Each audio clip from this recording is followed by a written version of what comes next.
Hey everyone, my name is Charlie and today I have my May wrap-up. The first book that I read in May was a buddy read that I had been reading throughout the month of April, and that is The Seven Deaths of Evelyn Hardcastle by Stuart Turton. I read this book with Abby of Abby Mac Reads, and whilst I had enjoyed the majority of this book, the ending really let me down. Let's talk about it. This book begins with a man waking up with no recollection as to who he is. Then he meets this plague doctor and through some events discovers that he's going to wake up each day for the next 7 days in a different person's body at this house, trying to discover who the killer of Evelyn Hardcastle is. No matter what he does, she is going to die at the end of the day. Now, to me, this book was somewhat like Quantum Leap meets an Agatha Christie novel, and I was here for it. I was coming up with tons of theories and sending them Abby's way as she was to me. Mine were all based on having read classic crime and seeing that Stuart Turton had used a lot of archetypes from classic crime in order to create characters for this story. Unfortunately, whilst I enjoyed seeing this character end up in each different character's head as the story moved forward, I also didn't get any differentiation on who the characters were when the protagonist wasn't inhabiting their bodies. At first, I thought this was a really smart idea because what it was doing, it was focusing on Aidan, the protagonist's character, but as a writer, it clearly showed that maybe the author wasn't that good at creating tons of different characters. So what he did was he got this very blank character that he could have commit any sort of attitude as the story saw fit. So sometimes he could be argumentative, he could be horrible, all based on the person he was that day, and you just had to accept it because the actual character was something like a husk. As the story went on and you were getting all these different mysteries, I thought I was intrigued. I could see this being a 5-star novel and I was properly enjoying it. I had issues with Stuart Turton's prose. I thought it was too basic and full of exposition, but as I was looking at it as a crime novel, I was prepared to accept that. However, I'd say the climax and the resolution to this story completely ruined it for me. It felt too clean, too thought out, and I didn't need all that information. I'd have been much happier if we'd never found out why the characters were reliving every day. To me, it felt like the author had had an idea about where this story should end, and so he wrote towards that, but by the end of that book, as a reader, I just didn't feel like the ending suited the story as a whole then.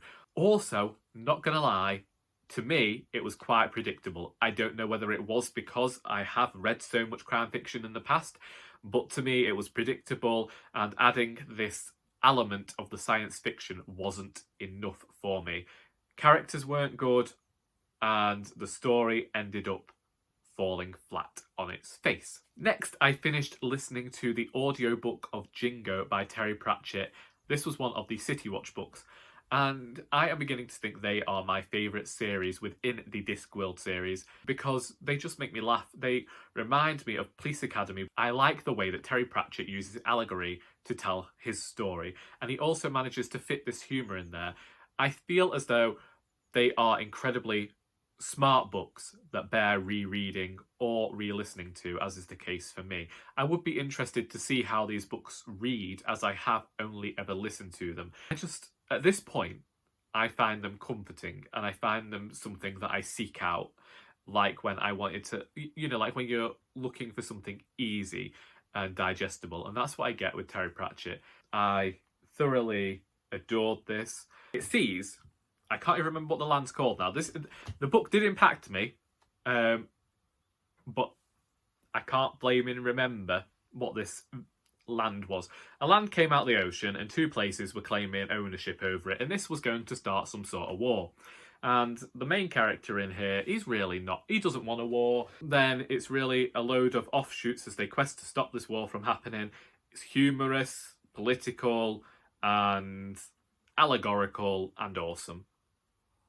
Then I read my own book, Our Doris. Basically, that's in here simply because I uploaded the entire book episodically throughout April and then at the start of May. Something that is strange to me reading my own book is how I notice I've changed as a writer and what I notice I would have changed about our Doris. However, As we do approach the 5-year mark of that, I might discuss that in that video, but know that I appreciate all of the 5-star reviews and that people are discovering our Doris, and I appreciate every review. I appreciate anyone who reads my book, whether they hate it or not. That's just the type of person that I am. Next, I had another buddy read, and this time I buddy read a book with Dane of Dane Reads, and we read The Windup Bird Chronicle by Haruki Murakami. We might possibly be buddy reading another of Murakami's in future. If you watch my review of Kafka on the Shore, then you might know that whilst I appreciate Murakami's absurdism, I am not necessarily a fan of his works. And in this one, I will say that I was reading it at the same time as I was reading The Eighth Life by Nino Haratischvili. They both discuss similar parts of the war, but they're discussing it from the opposite perspective. And I appreciated that because it enhanced the experience of reading both. And I think it's strange that when books do that, when they just happen to coincide. There is a man called Toru. There's a man called Toru Okada, and his cat has gone missing. And his wife is becoming more distant, and throughout the course of this book it just gets more and more absurd. There is a girl who works at a wig factory who starts sending him letters. There's the touch of mysticism that goes back into the past, and I think to properly understand Haruki Murakami you have to go and reread all of his works. I'm sure there is tons of symbolism in here that I wouldn't necessarily understand. Indeed, whilst I was reading this, I learned that when I read Kafka on the Shore, that was probably the most westernized of all his books, using Western imagery within his story. Again, I appreciate really absurd, weird books, but what I do not appreciate is Murakami's treatment of women. I do not like the way that he discusses rape, and I wish that had been discussed more before I'd gone into reading this book. I know that he is one for weird sex scenes and mistreatment of women, but I didn't know that there were going to be such foul views of rape featured in here. So that did change my perspective of this book, I can't lie. I don't struggle with Murakami. Whoever's translating it, is it J. Rubin? J. Rubin has translated Murakami's work, and here, he's made it accessible, digestible, you can understand what he's getting at. There are going to be some gross, grotesque moments, but that's something that I've come to expect from Murakami. Wouldn't say I'm in any haste to pick him up, but he's definitely a writer whose work intrigues me as to how he became so popular, because this is the second work of his that I have read. Whilst I appreciate the prose, I'm still not blown away by him. Then I read Before the Coffee Gets Cold by Toshikazu Kawaguchi. Unfortunately, I didn't like this book. This was translated by Jeffrey Truslow. I should say that in May, for the start of the month, I was participating in the Asian Readathon. Then certain things happened and I didn't end up getting any further than 3 books that I read. I do regret that. Before the Coffee Gets Cold is set in a cafe where people sit in a certain seat and they can travel back in time. This happens 4 times. I didn't like this book. I think that the book is mostly about people having to come to terms with the past. I don't feel like each story lived to its fullest potential. Whilst this book is an incredibly fast read, and I can see why so many people like it, I should say with the time travel aspect, they've got to be back before the coffee gets cold, and there are loads of different rules behind the time travel, and I appreciate that. I didn't find it memorable, and I was constantly confusing characters for other characters. I finally finished reading The Eighth Life by Nino Haratischvili, and this is translated by Charlotte Collins and Ruth Martin. This book is told from the perspective of Daria, who is recounting the history of her family to her niece. This book spans about 100 years in Georgia and goes into Georgian history, which is a part of the world that I knew nothing about. It has fast become one of my favourite books. Nino Haratischvili has been very lucky with whoever translated her work, because they have done a fantastic job in managing to convey such breadth of human emotion. I adore a family saga. I adore the language in here. There is a sense of magic, and there's this question throughout regarding if this hot chocolate recipe that her great-great-grandfather concocted, it actually curses the family. I liked how that would appear. I have seen other reviewers say that they think that this can be too repetitive. To me, that wasn't a problem because to me it emphasised the cyclical nature of the novel and the way that no matter what our ancestors have done, we can be at liberty of making the same mistakes. And I liked the subtle twists and the way certain characters would harken back to their ancestors. What I liked about this book as well was the way that you could grow to love a character, but then throughout the narrative, their actions and the way they felt and the people that they became would end up becoming people that you no longer adored and you just wondered what had happened to them. And I thought to do that in just 934 pages was quite the amazing feat. Now, my biggest problem comes with the final part of this book. This is a book in which I'm able to accept the final part of this book, but somehow I wish that it had been kept separate from this book and released as a sequel or a book that ran alongside this, because I feel like most of the story was told by the page 800 mark. And I feel like the story that we get with Daria and her niece that's really showing you why this book happened isn't necessary, because I feel like we can all come up with reasons as readers that this story is taking place. It's a very great novel in looking at how we do not have to accept the destiny that the world is trying to place upon us. We don't need to accept that fate, but also we don't need to become the people that our ancestors were. I am in awe of this book. I look forward to rereading it, although not immediately.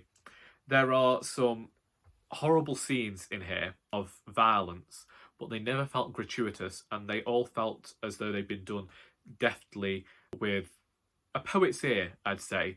It was never to shock or be informative. It was for the purposes of the story. And yeah, I really do believe that this is a masterpiece. Next, I read The Tower Hill Terror by Dane Cobain of Dane Reads. This is the second book in the Lightfold series and follows Lightfold and Miley as they go in search of a serial killer who keeps chopping parts off their victims. If you saw my weekend reading vlog, then you will know that my biggest criticism of this book is that it wasn't longer. I think that what Dane's done here is give us a very fast-paced thriller that I had to read through in one sitting because I couldn't bear the idea of anything going wrong for these characters, and I also had to know who done it. I was glad to see what the characters were up to and to learn more about their history, and I'm interested to see where the series goes.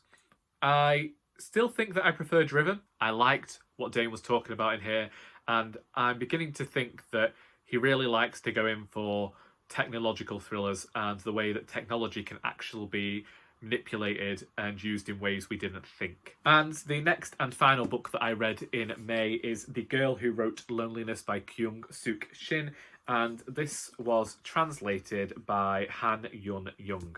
I have said in every single video where I've mentioned this book that I purchased it on the recommendation of Matthew Sharoppa, who has been talking about this book and this writer for years. I am glad that he's been talking about this book for years. I am glad that I picked it up because I ended up quite enjoying this book. Now, I will say it's 369 pages.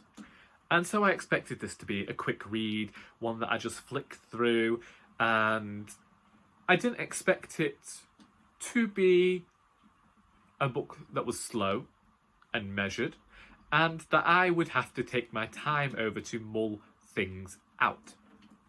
I think I might have picked the best book of Kyung Sook-Shin's to start with for me because there is a lot of the author stepping in to discuss their writing process.